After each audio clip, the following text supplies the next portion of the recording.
On Monday, the former president, in a message to President Muhammadu Buhari and the INEC chairman, Professor Mahmoud Yakubu, alleged that the coalition process of the presidential election was fraudulent and called for another fresh election in the country.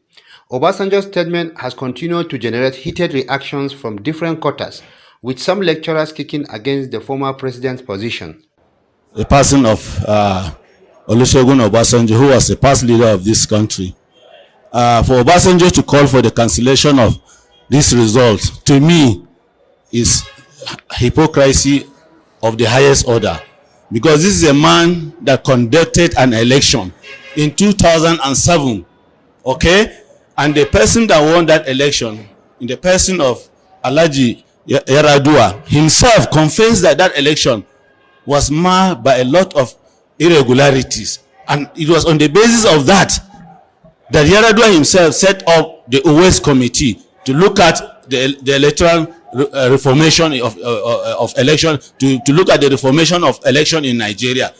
But Obasanjo, as a leader, at this time, that he should be calming the nerves of people, is the one calling for the cancellation of this election, to me, is the lowest that any person of his person can go. I think this election is one of the fairest elections we've ever had in the country, considering a lot of things that have happened.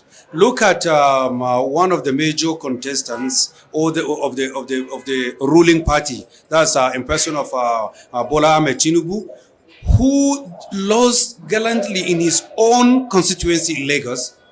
If not of a fair election, I don't think there was anything Labour Party not having even a councillor in Lagos. But then coming over Sudan from nowhere and see defeating Bola Ahmed Tinubu, if it were the former processes of the country, when we didn't have a very free and fair election, I think it would be very, very difficult for Bola Tinubu to be won in Lagos. Many Nigerians, including President Buhari, accused the former president of trying to instigate crisis in the country, asking Nigerians to ignore him.